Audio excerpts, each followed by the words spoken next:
के गाँव माँ मऊहा के छाँव माँ नदिया के पार माँ केंदली का छार माँ। माया के गाँव माँ मऊहा के छाँव माँ नदिया के पार माँ केंदली का छार माँ।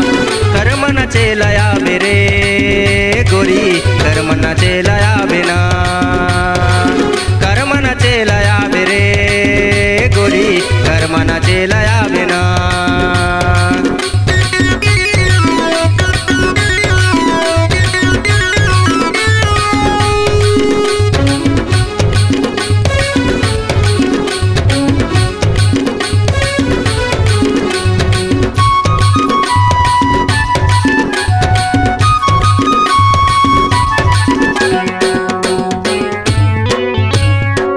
झमके बजाऊं मैं हमांदर के तार पैरी झनकावत आवे हो के तैयार।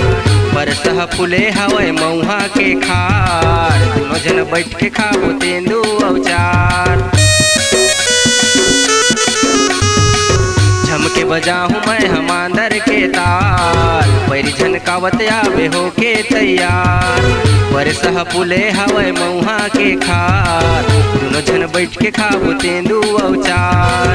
कर्म न चेलया बेरे गोरी कर्म न चेलया बिना कर्म न चेलया बेरे गोरी कर्म न चेलया बिना।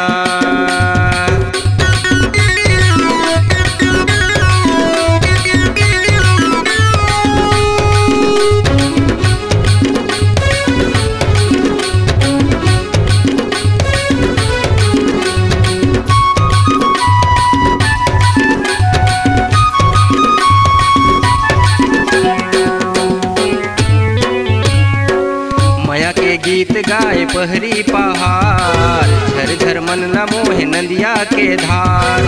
सदा संग बंधे रहे माया के तार कैसे सुहावन लागे कर्मा तिहार। माया के गीत गाए पहरी पहाड़ झर मन न मोहे नदिया के धार। सदा संग बंधे रहे माया के तार कैसे सुहावन लागे कर्मा तिहार। कर्म न चेलया बेरे गोरी कर्म न चेलया बिना कर्म न चेलया बेरे गोरी कर्म न चेलया बिना। माया के गाँव माँ मऊहा के छाँव माँ नदिया के पार माँ केंदली का छार माँ।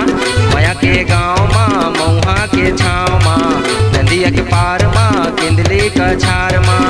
कर्म न चेलया बेरे गोरी कर्म न चेलया बिना कर्म न चेलया बेरे गोरी कर्म न चेलया बिना कर्म न चेलया बेरे गोरी कर्म न चेलया बिना कर्म न चेलया बेरे गोरी कर्म न चेलया बिना।